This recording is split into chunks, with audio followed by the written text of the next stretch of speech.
देवाच्या वचनाकडे आपलं लक्ष केंद्रित करणार आहोत।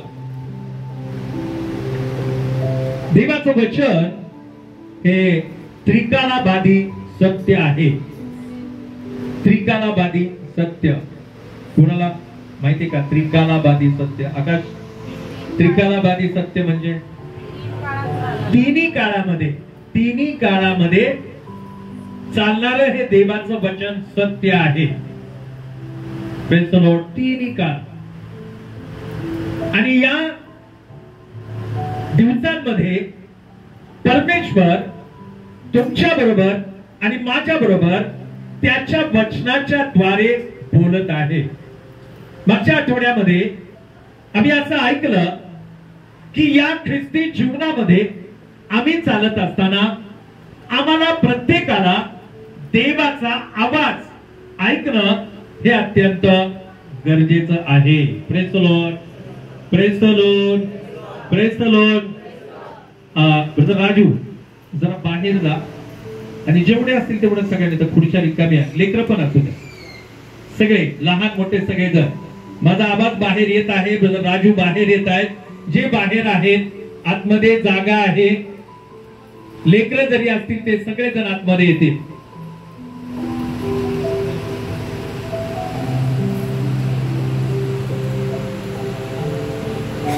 बस लवकर, परत जाऊ नको अनुज बाहेर।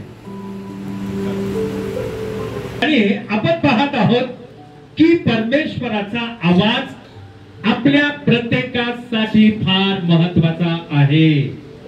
Praise the Lord. आणि म्हणून आम्ही सर्वांनी देवाचा आवाज, देवाची वाणी ऐकणं आणि देवाचा आवाज ऐकण्यासाठी त्याच्या मंदिरामध्ये आम्ही प्रत्येक जण असणं ही फार महत्वाची गोष्ट आहे। आज जोशनाने एक गीत गायलं, त्याच्यामध्ये कडवं आहे, तू अवर्णित है, तू सुंदर है, मेरा पहला पहला प्यार है। त्याच्यात पहिलं कडवं आशाचं निराशेचं काय? जरा लावा ब्रदर।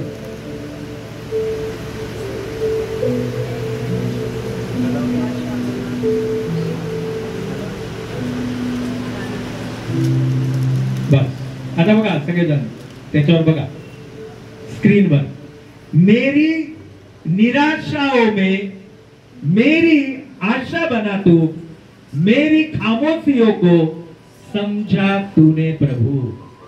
Praise the Lord. माझा विषय आहे आजचा मेरी निराशाओं में, निराशा आज माझा विषय आहे।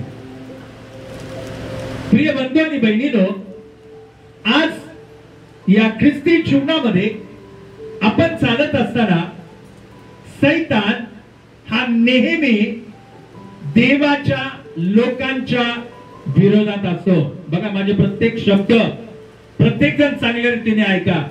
सैतान हा देवाच्या लोकांच्या विरोधात असतो आणि म्हणून आम्हाला प्रत्येकाला सावध आणि जागरूक राहून देवाच्या वचनामध्ये वाढण्याची गरज आहे। कारण आमचा शत्रू जो आहे तो सैतान आहे आणि त्या सैतानाकडे अनेक प्रकारची हत्यार आहेत, हत्यार। एक वचन आपण वाचूया, यशायाचं पुस्तक याचा 54वा अध्याय। सर्वजण आपलं पवित्र शास्त्र काढूया। यशाया याचा अध्याय 54 आणि याचा 17वं वचन। ज्यांना कोणाला सापडेल ते जोरात वाचायचं आहे, न चुकता वाचायचं आहे। काना वेलांटी मात्रा चुकू नका, न चुकता वाचायचं आहे।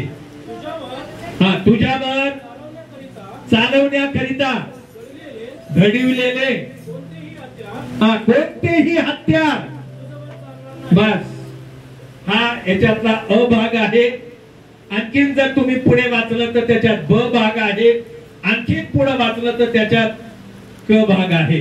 परंतु आज मी तुम्हाला अ भागाकडे घेऊन जाणार। ब्रदर परत, तुझ्यावर चालवण्याकरिता घडलेले कोणतेही हत्यार, बस तुझ्यासाठी घडवलेले पुष्कळ हत्यार आहेत आणि ते हत्यार तुझ्यावर चालणार नाही. आज सकाळी मोबाईल मध्ये एक बातमी मी ऐकत होतो. राहुरी या ठिकाणामध्ये एक मोठा मोर्चा, ख्रिश्चन मोर्चा आयोजित करण्यात आला होता आणि सर्वत्र सर्व ठिकाणामध्ये जे गोपीचंद पडळकर यांनी जे वक्तव्य केलं की ख्रिस्ती सेवकांना, विश्वासाऱ्यांना सैराट करायचं, पाय तोडले तर एवढे पैसे, जिवे मारले तर एवढी रक्कम, 11 लाखापर्यंतची रक्कम ख्रिस्ती पालकांना मारलं तर मिळेल, असं तिचं वक्तव्य त्यांनी केलं. आणि त्याच्या संदर्भामध्ये राहुरीमध्ये एका सेवकाने ते बोलत होते आणि बोलता बोलता बऱ्याच काही गोष्टी त्यांनी बोलून गेलेल्या आहेत. प्रिय बंधू आणि बहिणींनो, मला तुम्हाला हे सांगायचं आहे की आपण ख्रिस्ती लोक किंवा ख्रिस्ती समाज कधी रस्त्यावर आपण येत नाही, असे मोर्चे निवेदन करत नाही, परंतु आता ही काळाची गरज आहे आणि म्हणून सर्वत्र सर्व ठिकाणामध्ये अशा प्रकारचं निवेदन आणि मोर्चा चालू आहे. आणि 11 तारखेला म्हणजे येणाऱ्या 11 तारखेला मुंबईमध्ये महामोठा मोर्चा सगळा ख्रिस्ती समाज तिकडे चाललेला आहे. त्याच्यासाठी आपल्या प्रत्येकाला प्रार्थनेची अत्यंत गरज आहे. आणि त्या देवाच्या सेवकांनी भयानक असे वक्तव्य त्यांनी त्या ठिकाणामध्ये काढले आणि मी ते ऐकले आणि बऱ्याच काही गोष्टी त्याच्यामधून समजून गेलेल्या आहेत. प्रिय बंधू आणि बहिणींनो, लक्षात ठेवा, हा शेवटचा काळ आहे आणि या शेवटच्या काळामध्ये तुम्ही आणि मी चालत असताना सैतान त्याचे हत्यार आमच्यावर वापरतो, परंतु पवित्र शास्त्र सांगतं की सैतानाने आमच्यासाठी घडवलेले पुष्कळ पुष्कळ हत्यार आहेत, परंतु ते हत्यार आमच्यावर चालणार नाही. इथे देवाचं वचन आम्हाला शिकवतं आणि 17वं वचन जे आपण वाचलं यशाया 54 मध्ये की त्याच्यामध्ये कोणतेही हत्यार तुझ्यावर चालणार नाही. आता त्याच्यामध्ये कोणते कोणते हत्यार आहेत? बरेच हत्यार आहेत. त्याच्यामध्ये मी एक हत्यार तयार केलेला आहे की निराशा. ख्रिस्ती जीवनामध्ये, माणसाच्या जीवनामध्ये जर का निराशा आली, निराशा, तर तो मनुष्य काहीच करू शकत नाही. एकदा नरकामध्ये एक सभा भरली, नरकामध्ये. ऐका मी काय सांगतो. यश, मराठी कळती? पेन ठेव आणि माझ्याकडे बघ. नरकामध्ये एक सभा भरली आणि तिथे त्यांनी असं ठरवलं, त्यांचा ठराव चालला होता की बरेच ख्रिस्ती लोक देवाच्या मंदिरामध्ये जाऊन देवामध्ये वाढत आहे, मग ह्यांना कसं तरी करून बाजूला करायचं, यांना देवाच्या मंदिरात जाऊ द्यायचं नाही, यांना प्रार्थना करू द्यायची नाही, यांना वचन वाचू द्यायचं नाही. मग काय करायचं? सगळेजण मग असे बसले होते आणि मग त्याच्यामध्ये एक उभा राहिला आणि तो म्हणाला की मी आता काय करतो, पृथ्वीवर जातो आणि पृथ्वीवर जाऊन त्या सगळ्या लोकांना सांगतो की येशू ख्रिस्त हा जिवंत नाही. मग त्याचा अधिकारी आणि बाकीचे लोक म्हणा, हे बस खाली, हे काय असलं, येशू ख्रिस्त जिवंत नाही, सगळ्या जगाला माहिती आहे येशू ख्रिस्त जिवंत आहे. मग त्याला खाली बसवण्यात आलं. दुसरा उभा राहिला. मग तो म्हणाला की मी जातो आणि मी सांगतो की येशू ख्रिस्त वधस्तंभावर मेला नाही आणि तो उठला नाही. मग तेही वाक्य त्या अधिकाऱ्याला, म्हणजे सैतानाचा अधिकारी होता, त्याला ते पटलं नाही. तो म्हणाला नाही नाही, तू खाली बस, कारण सगळ्या जगाला माहिती आहे की येशू ख्रिस्त त्या कॅल्वरीच्या क्रूसावर वधस्तंभावर मारला गेलेला आहे, तो मेलेला आहे आणि तो तिसऱ्या दिवशी पुन्हा उठलेला आहे. हे काही बरं वाटत नाही, तू पण खाली बस. मग तिसरा उभा राहिला आणि तो म्हणाला की मी ख्रिश्चन लोकांकडे, ख्रिस्ती मंडळांमध्ये जातो आणि मग त्यांना, जे कोणी असतील त्यांना मी सांगतो की तुझा येशूवर विश्वास आहे, हो, तू प्रार्थना करतो, हो, आणि मग तू देवाच्या मंदिरात जातो, हो, मग या सगळ्या गोष्टी जरी तू करत असला तरी तू स्वर्गाच्या राज्यात जाणार नाही. मग या बोलण्याने काय होईल तर लोकांचं मन निराश होईल अरे बापरे, मी एवढं करते किंवा मी एवढं करतो तरी मला स्वर्गाच्या राज्यात जाता येणार नाही. मग तो निराश होईल आणि निराश झाला की मग तो प्रार्थना करणार नाही, निराश झाला की त्याला शास्त्र वाचूशी वाटणार नाही, निराश झाला की तो उपवास करणार नाही, निराश झाला की तो देवाच्या मंदिरामध्ये जाणार नाही. असं अनेकांच्या मनात करेल आणि असं करता करता करता करता बरेच लोक आपल्या ताब्यात येतील, आपल्या म्हणजे सैतानाच्या. आणि मग सगळ्यांना ते लय आनंद झाला, सगळेजण उठले, जल्लोष करायला लागले, वा वा वा वा त्याच्याबद्दल. आणि मग म्हणले ठीक आहे, ते सगळ्यांनी हेच करा. आणि आज सैतान तेच करत आहे. एक एक कुटुंबाच्या जीवनामध्ये, एक एक व्यक्तीच्या जीवनामध्ये, आपल्या समाजाच्या जीवनामध्ये निराशा निर्माण करण्याचा प्रयत्न करत आहे. आता जर आपण विचार केला की माझ्या जीवनामध्ये निराशा कोणत्या कोणत्या कारणावरून येऊ शकते, तर बघा, आपण आजारी जर असलो, समजा मीनाक्षी आजारी आहे आणि मग आजारी असल्यावरती थोडीशी अशी निराश असेल ना, का मीनाक्षी आजारी असेल, तिची मुलगी जॉय पण, हा बरं झालं माझी आई आजारी आहे, असं नाही होणार. होईल का प्रीती? नाही होणार. कारण तिला माहिती आहे माझी आई आजारी आहे, ती निराश आहे, म्हणजे मग मुलगी पण निराशेमध्ये असणार. म्हणजे आजारपणामुळे आमच्यावर निराशा येऊ शकते. किंवा आमच्या कुटुंबामध्ये जर आर्थिक अडचण असेल, आर्थिक अडचण, तर त्या आर्थिक अडचणीमुळे सुद्धा आमच्या जीवनामध्ये निराशा येऊ शकते. किंवा एखाद्या समस्यामध्ये किंवा एखाद्या अडचणीमध्ये आपण आहोत, तर त्या गोष्टीच्या द्वारे आपण निराश होऊ शकतो. कधी कधी आपल्या मित्रांच्या द्वारे, कधी कधी आपल्या मैत्रिणींच्या द्वारे सुद्धा आपल्या कुटुंबामध्ये म्हणा, आपल्या वैयक्तिक जीवनामध्ये म्हणा, निराशा येऊ शकते. निराशा येण्याचे अनेक कारण आहेत, अनेक प्रकार आहेत. आणि म्हणून या ख्रिस्ती जीवनामध्ये तुम्ही आणि मी चालत असताना पवित्र शास्त्र आम्हाला असं सांगतं की या निराशेवर जर आम्हाला विजय मिळवायचा असेल तर आम्हाला देवाकडे येणं गरजेचं आहे. जर आपण हन्नाच्या जीवनाकडे पाहिलं, हन्ना पवित्र शास्त्रातली, तर तिची कूच बंद झालेली होती, म्हणजे तिला मुलबाळ होत नव्हतं. आणि म्हणून पवित्र शास्त्रात असं म्हटलेलं आहे की हन्ना एके दिवशी देवाच्या पवित्र मंदिरामध्ये गेली आणि देवाच्या पवित्र मंदिरामध्ये बसून ती निराश होऊन अश्रू ढाळून परमेश्वराची प्रार्थना करत आहे. वाचा पहिले शमूएल पहिला अध्याय 11वं वचन, पहिले शमूएलचा पहिला अध्याय, कोणी पण वाचा लवकर लवकर.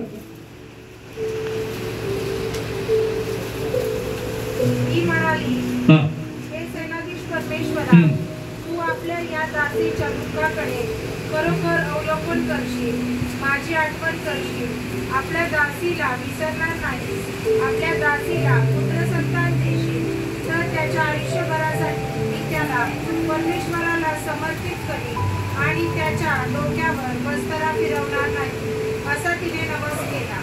या ठिकाणामध्ये देवाचं वचन सांगतं आणि 10व्या वचनामध्ये असं म्हटलेलं आहे की ती अश्रू ढाळून, ढसा ढसा रडून, ढळाढळा ती रडली आणि या गोष्टी तिने देवापुढे मांडलेल्या आहेत. म्हणजे इथपर्यंत ती निराश होती, कारण का तिला मुलबाळ होत नव्हतं, तिची कूच बंद झालेली होती.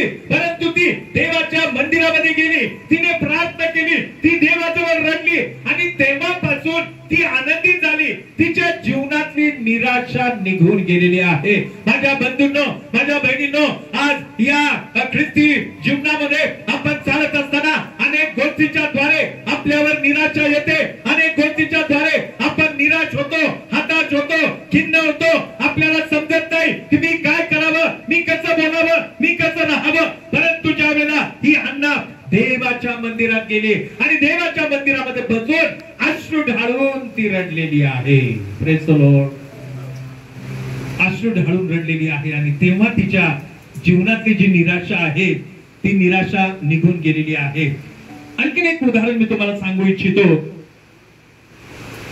पवित्र शास्त्रामध्ये नोहा याला परमेश्वराने पाचारण केलं आणि नोहाला देवाने सांगितलं की हे नोहा, तुला एक मोठा तारू तयार करायचा आहे.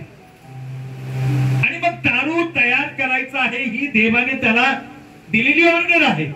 ती ऑर्डर त्याने स्वीकारली आणि तो तारू तयार करायला लागला. आता विचार करा की तो जो तारू आहे त्याची सगळी माहिती परमेश्वराने त्याला दिली ना, असाच तारू तुला तयार करायचा, तुझ्या मनाने काय करायचं नाही. आणि तो देवाच्या मर्जीप्रमाणे करत आहे. आणि हे करत असताना आता त्याचे नातेवाईक असतील, जवळचे लोक असतील, मित्रमंडळ असेल, आजूबाजूचे लोक असतील, आणि हे सगळं काम जेव्हा त्याने हाती घेतलं त्यावेळेला या नोहावर लोक हसले असतील. या नोहाला लोकांनी वेड्यात काढला असेल. अरे नोहा, तू काय बावळट झालास का? बघ कुठेतरी काही ढगाचं वातावरण आहे का, पावसाचं वातावरण आहे का, आणि हे काय पावसाळ्याचे दिवस आहेत का? असं काय होणार नाही, असं पुष्कळ लोक त्याला बोलले असतील. आपल्याला माहित नाही त्याला काय काय बोलले असतील, परंतु निश्चित रीतीने लोकांनी त्याची चेष्टा केलेली आहे, लोकांनी त्याचा अपमान केलेला असणार आहे. कारण सगळी परिस्थिती लोक पाहत आहेत आणि म्हणून नोहाला ते वाटेल त्या प्रकारामध्ये बोललेले असणार आहे. तू मला बाळशास्त्री तिथे कुठं लिहिलेलं आहे.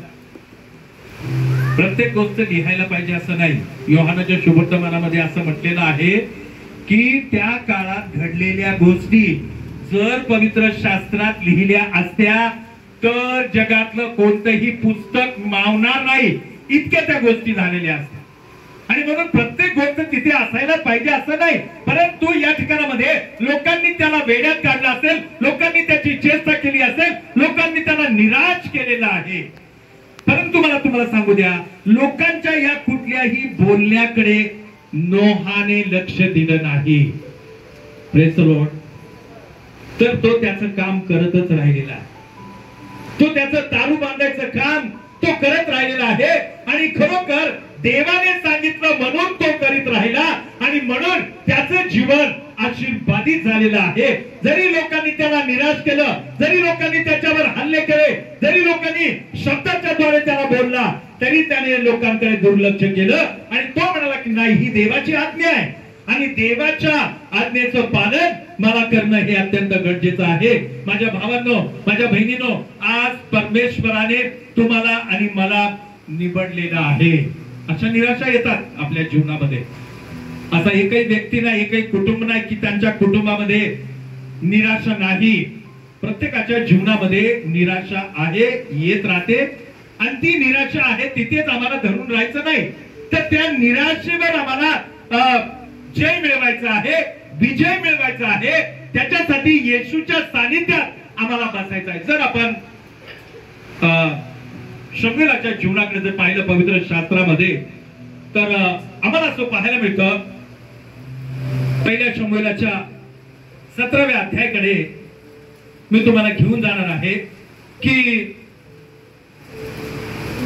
इथे एक घटना आहे. घटना आता बघा, कधी कधी काय होतं माहितीये का बंधू बहिणीनो, आपलेच लोक आपल्याला निराश करतात. आता समजा कोमल समजा लय प्रार्थना करायला लागली, मग तिच्या घरातले लोक बघतील किंवा तिचा नवरा बघेल, विचार, हे माझी बायको काय नुसतं देवदेव देवदेव देवदेव करायला लागली. हे तू असं बंद कर, फक्त रविवारी एकदा आपण जातो ना. असं कदाचित करत नाही. एक उदाहरण मी सांगत आहे. मग असं बोलून आपल्याच घरातले लोक किंवा नातेवाईक, हे आता हा फार धार्मिक झाला, आता हा फार देवदेव करायला लागला, लय स्तुती आराधनेमध्ये चालला, लय वचनात चालला, लय पालकाच्या बरोबर फिरायला लागला, आता लय धार्मिक झाला का, असं बोलून आपलेच लोक आपल्याला निराश करतात. हे पवित्र शास्त्रामध्ये आहे. जेव्हा हे वचन मी तयार करत होतो त्यावेळेला देवबापाने मला ही वचन दिली की ख्रिस्ती व्यक्तीच्या जीवनामध्ये निराशा येऊ शकते आणि ती निराशा, आलेली निराशा जाऊ सुद्धा शकते. त्यासाठी प्रार्थनेत राहण्याची, आध्यात्मिक जीवनात वाढण्याची, वचनात वाढण्याची आम्हाला अत्यंत गरज आहे. एक वचन आपण वाचूया, ज्यांना कोणाला सापडेल शमूएल 17वा अध्याय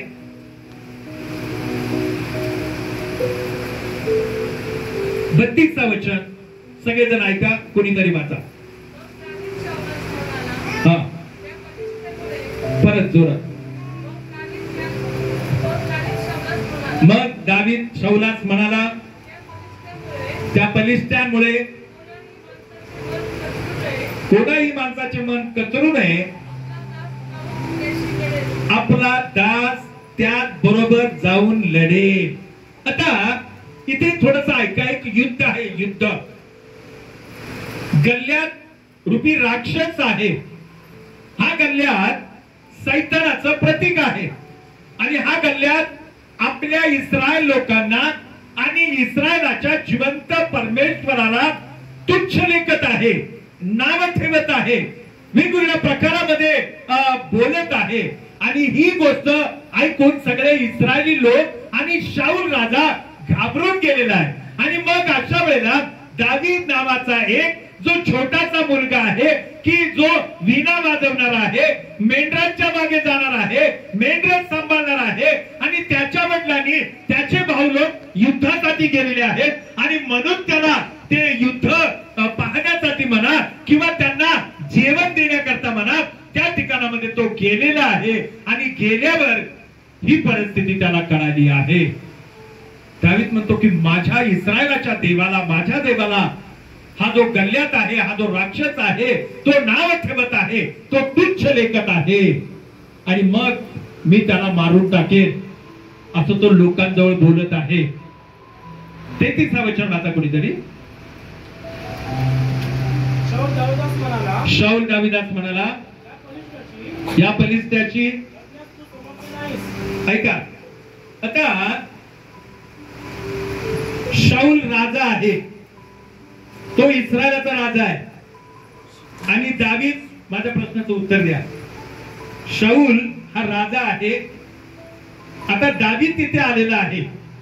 दावीदाने काय ऐकलं आहे बरोबर सांगा बंधूंनो. दावीद तिथे आला आहे आणि दावीद आल्यावर तिथे त्याने काय ऐकलं आहे आता मी सांगितलं. हा गोलियत जो आहे तो आपल्या इस्रायलाच्या देवाला तुच्छ लेखत आहे, हे दावीदाने ऐकला. आणि हा जो दावीद आहे हा आपल्या इस्रायली लोकांच्या वतीने, शाऊल राजाच्या वतीने युद्ध करण्यासाठी तयार झालाय. परंतु मी तुम्हाला काय सांगितलं की आपलेच लोक आपल्याला निराश करतात. वाचा परत. शाऊल दाविदास म्हणाला, ह्या फलिस्त्यांशी लढण्यास तू समर्थ नाहीस. म्हणजे निराशा बघा कशी आणली. पुढे कारण केवळ तरुण आहेस. पुढे तो बालपणापासून कसलेला योद्धा आहे, तू केवळ तरुण आहे, तुला लढाईची माहिती नाही, तुला युद्धाचा अंग नाही, युद्ध काय आहे हे तुला माहित नाही, युद्ध कसं करायचं हे तुला माहित नाही, युद्धाचं शस्त्र काय आहे हे देखील तुझ्याकडे नाही. या गोष्टीने या शाऊल राजाने या दाविदाला निराश करायचा प्रयत्न केलेला आहे. बंधूंनो, निराशा ही आमच्या जीवनामध्ये अशा प्रकारामध्ये येऊ शकते आणि म्हणून कुटुंबामध्ये सुद्धा आणि मंडळीमध्ये सुद्धा आपण असं निराश व्हायचं नाही. प्रभूच्या वचनात आपल्याला राहायचं आहे, प्रभूच्या प्रार्थनेत आपली उन्नती व्हायला पाहिजे, देवाच्या राज्यात आपल्याला जायचं आहे, कारण दिवस फार वाईट आहे. कविताची प्रार्थना ऐकली का किती जणांनी? एकानेच ऐकली, उदयराज माणिकर यांनी ऐकली, 2 3 4 5 6 7 8 बऱ्याच जणांनी ऐकली. तिच्या प्रार्थनेत ती अशी म्हटली की माणसाच्या जीवनात कधी काय होईल हे सांगता येत नाही. तिचा एक मावशीचा मुलगा आहे, चांगला तरुण मुलगा आहे, 2 लेकरं आहेत आणि त्याचा ट्रॅक्टरने काहीतरी धडक दिली, ऍक्सिडेंट झाला आणि हात तोडण्यात आला. म्हणजे माणसाच्या जीवनामध्ये कधी काय होईल हे सांगता येत नाही. आणि म्हणून भावांनो आणि बहिणींनो, देवाची इच्छा आहे की आमच्या जीवनात कधी पण काय पण होऊ शकतं. आणि म्हणून आम्हाला देवाच्या भयात राहणं, म्हणून आम्हाला देवाच्या आज्ञेत राहणं, म्हणून आम्हाला देवाच्या प्रेमामध्ये, देवाच्या प्रीतीमध्ये राहणं हे अत्यंत गरजेचं आहे. कारण तेच खरं ख्रिस्ती जीवन आहे, तेच खरं ख्रिस्ती जीवन आहे. इथे आपण पाहत आहोत की आपलेच लोक आपल्याला निराश करतात.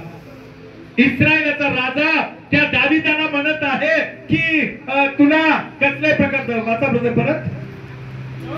शाऊल दाविदास म्हणाला, या फलिस्त्याशी लढण्यास तू समर्थ नाही. म्हणजे बघा, त्याला एकदम खालच्या दर्जाचं करून टाकलं या शाऊल राजाने की याच्याशी लढण्यामध्ये तू समर्थ नाही, तू लढू शकत नाही. आम्ही एवढे सगळे इस्रायली लोक आहोत, मी एवढा राजा आहे आणि आम्ही लढू शकत नाही, तर तू तर तरुण पोरगा आहेस, लहान आहेस, तू त्या राक्षसा बरोबर, तू त्या गल्ल्याता बरोबर कसं काय लढणार.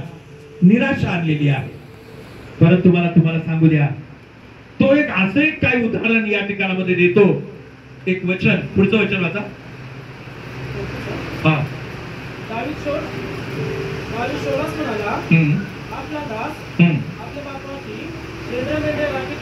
शेरडे मेंढरे राखीत असताना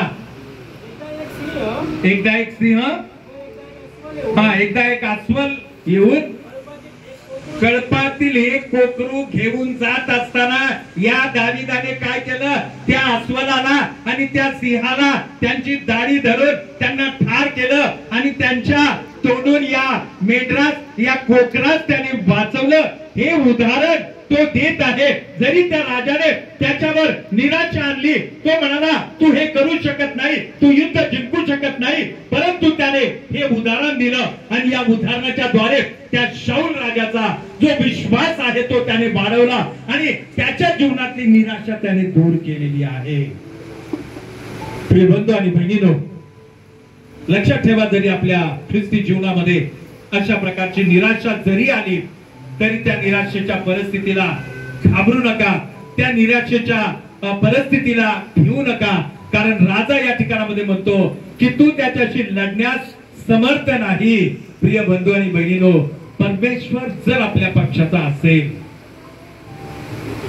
तर शास्त्र सांगतं की मनुष्य माझं काय करणार.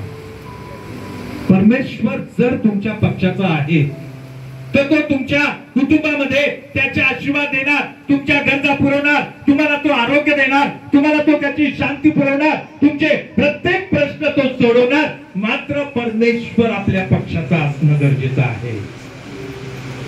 मागच्या काही 1-2 दिवसापूर्वी मी स्टेटसला हे वचन ठेवलं होतं की जर परमेश्वर माझ्या पक्षाचा असेल, स्टेटसला पण तुम्हाला वाटतं काही जणांना मी ते वचन पाठवली, वचन पाठवत असताना की परमेश्वर जर माझ्या पक्षाचा असेल तर मनुष्य माझं काय करणार. आणि म्हणून परमेश्वर आपल्या प्रत्येकाच्या, प्रत्येक कुटुंबाच्या पक्षाचा असणं गरजेचं आहे. जर परमेश्वर आपल्या बरोबर आहे तर आपले आजार बरे होणार, परमेश्वर आपल्या बरोबर आहे तर त्याची शांती आपल्याला मिळणार, परमेश्वर आपल्या बरोबर आहे तर आपल्याला आरोग्य मिळणार, परमेश्वर आपल्या बरोबर आहे तर आपली निराशा निघून जाणार आणि एक आशेचा किरण, एक आशेचा आशीर्वाद तो आपल्या जीवनामध्ये पाठवणार आहे. आणि म्हणून आपण या दिवसांमध्ये राहत असताना आपल्या जीवनामध्ये जर अशा कोणत्याही प्रकारची जर निराशा आली असेल तर ती काढून टाका आणि एकमेकांना निराश न करता एकमेकांसाठी प्रार्थना करा, प्रार्थनेच्या द्वारे एकमेकांना उचलून धरा. कारण प्रार्थना ही फार महत्वाची आहे. Praise the Lord. आणखीन एक उदाहरण मी तुम्हाला सांगून मग आपण थांबणार आहोत की दानियल याला सिंहाच्या गुहेमध्ये टाकण्यात आलं. किती जणांना माहिती आहे, किती जणांनी बघितलं दानियलला सिंहाच्या गुहेत टाकलेलं? बघितलं मित्र? जॉय बघितलं? जेसीने बघितलं. कुठे गेले बघा?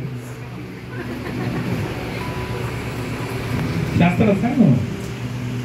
पवित्र शास्त्रामध्ये दानियलला सिंहाच्या गुहेमध्ये टाकलं. पण का टाकलं? दानियल हा गुन्हेगार होता का? सांगा, बोला. दानियेलाने काही चोरी केली होती का? सुरेश ब्रदर भेटत नाही. मग दानियेलाने असं काय केलं की त्याला सिंहाच्या गुहेत टाकलं? राजू, काय केलं माहितीये? नाही, कोणाला माहिती? अरे सांगा ब्रदर.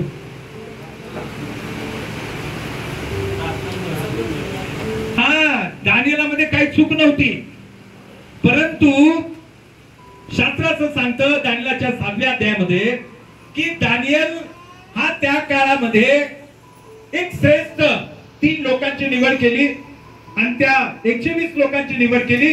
त्याच्यामध्ये 3 जण निवडले आणि त्या 3मध्ये दानियेलाला प्रमुख केलं आणि दानियेलामध्ये देवाचा उत्तम आत्मा होता. म्हणून राजाच्या असं मर्जी झालं की आता आपण याला काय करू, सगळ्या जगावर याला प्रमुख नेमून टाकू. आणि हे लोकांनी बघितलं, असं आहे का, हा आता आला, याला धरून आणले आणि धरून आणून हा राजा काय करायला की त्याला सगळ्याचा अधिकारी करतो का? मग यालाच आपण चुकीत पकडू. म्हणून त्यांनी काय केलं, चला आपण सगळेजण जाऊ. सगळे राजे महाराजे पंडित जे कोणी असतील ते सगळे जमा झाले आणि राजाकडे गेले आणि ते म्हणाले, राजा आम्ही असं ठरवलंय की 30 दिवस पर्यंत आम्ही तुझी आराधना करणार, तुझ्याच पाया पडणार, तुलाच आम्ही नमन करणार, दुसरं काही करणार नाही. मग हे राजाला बरं वाटलं, आनंद वाटलं. या सगळ्यांना माहिती होतं की हा जो दानियल आहे, हा दानियल प्रार्थना करेल आणि राजाकडे तो येणार नाही, या मंडपामध्ये तो येणार नाही, राजाची तो आराधना करणार नाही, हे त्या लोकांना माहिती होतं. हा प्लॅन त्यांनी केला आणि हा प्लॅन करून ते राजाकडे गेलेले आहेत आणि राजाकडून ते त्यांनी मंजूर करून घेतला आहे. आणि शास्त्र सांगतं की बिचारा राजाला हे काहीच माहित होतं यांचा आतमध्ये असा काळा बाजार चाललाय म्हणून. आणि मग ते सगळे राजाची त्या फरमानावर सही झाली. ते जेव्हा दानियेलाला कळालं, दानियल 6:10 मध्ये, त्यावेळेला शास्त्र सांगतं दानियल दिवसातून गुडघे टेकून 3दा तो प्रार्थना करत आहे. आणि प्रार्थना करत असताना या लोकांनी बघितलं आणि बघितल्यानंतर त्यांनी जाऊन राजाला सांगितलं की राजे सरकार बघा, आपण असा नियम केला, आम्ही असं ठरवलं, त्या अर्जावर तुमची सही झाली आणि तरी सुद्धा तो दानियल या ठिकाणामध्ये येत नाही. आता काय घडलं, आता आपण एक वचन वाचूया. फार महत्वाचं हे वचन आहे. 13व वचन, दानियल 6:13. तेव्हा ते राजाला म्हणाले,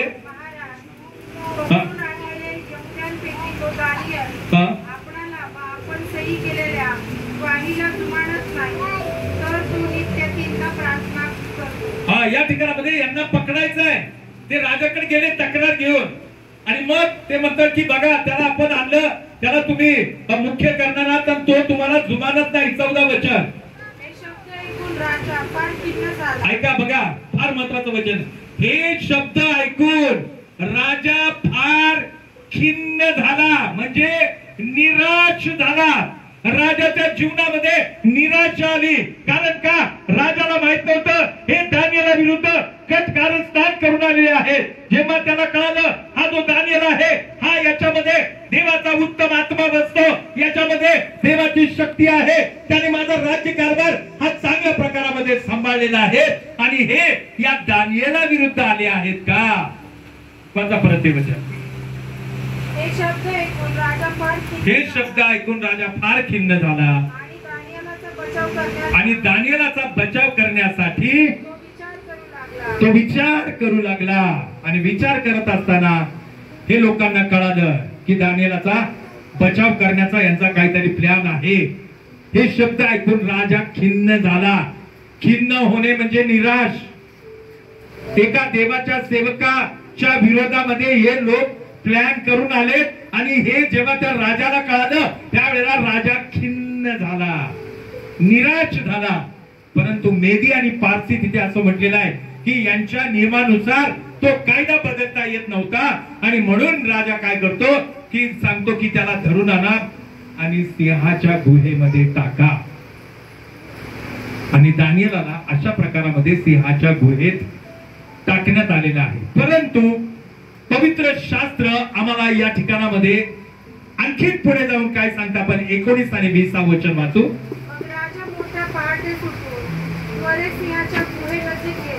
आता इथे दानियेलाला सिंहाच्या गुहेत टाकलं. मी तुम्हाला मागेही सांगितलं की एखाद्या व्यक्तीला जर सिंहाच्या गुहेत टाकायचं असेल तर त्याला 3 दिवस सिंहाला काही अन्न पाणी देत नसायचे. म्हणजे एखादा असा चूक केलेला व्यक्ती जर का सिंहाच्या गुहेत आला तर त्याचा फडशा उडेल, त्याचा जागेवर चुरणा होईल, अशी त्यावेळेची शिक्षा होती. आणि ती शिक्षा या सिंहाला त्यांनी दिली होती आणि तिथे दानिएलला टाकलं. परंतु शास्त्र असं सांगतं की सिंहाचं तोंड अगोदरच देवाने बंद केलं होतं. Praise the Lord. देवाला कोणतीही गोष्ट अशक्य नाही. वाचा परत 19 वचन. मग राजा मोठ्या पहाटेस त्वरेने सिंहाच्या गुहेनजीक गेला.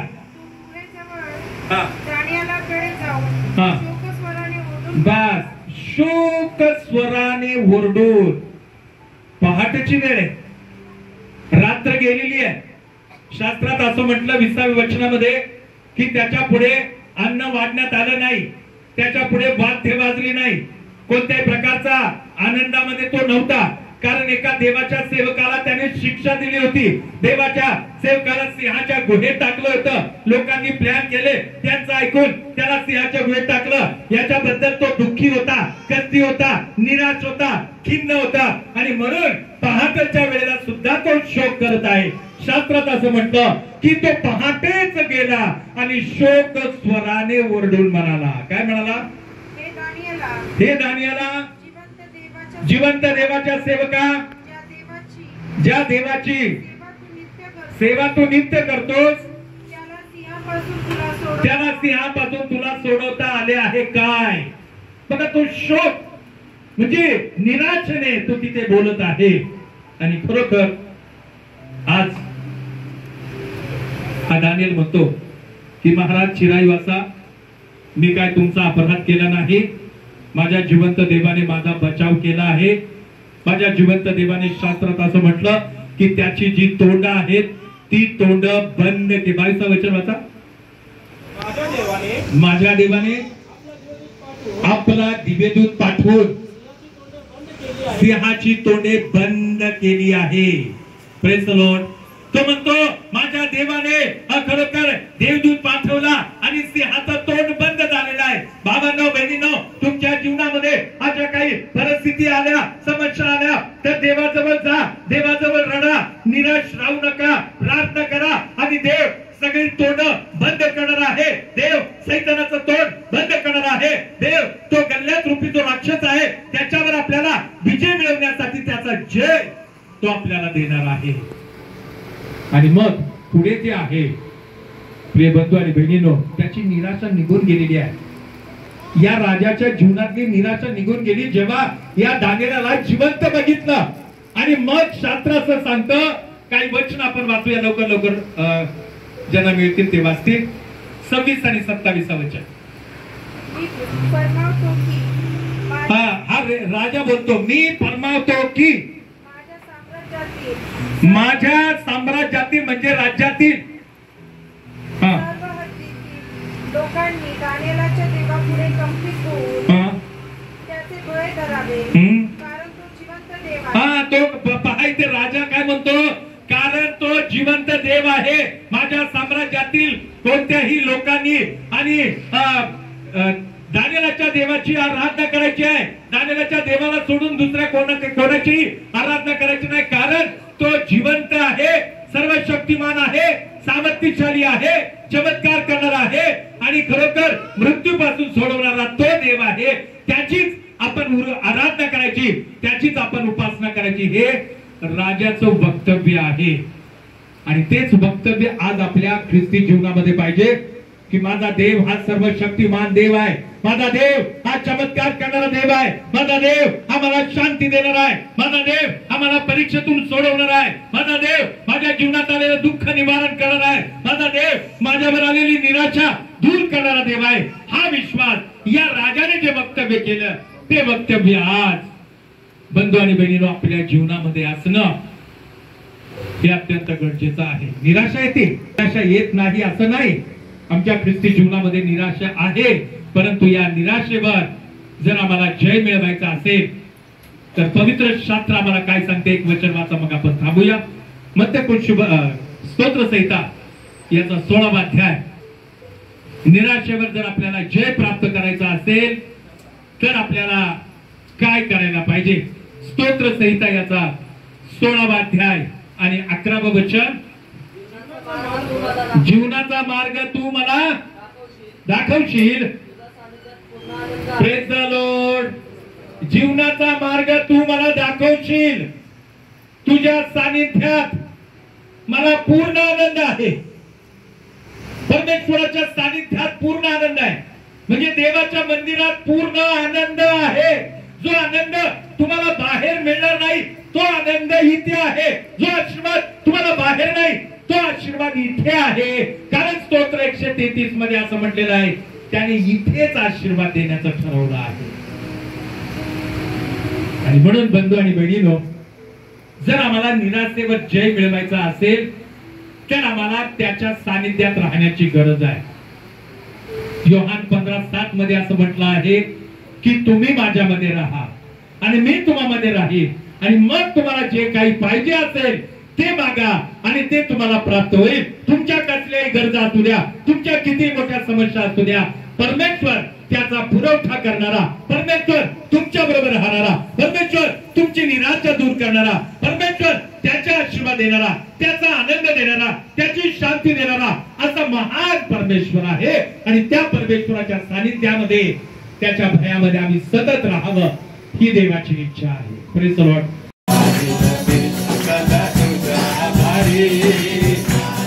प्रतिदिनी देत असे तुम्हाला, प्रतिदिनी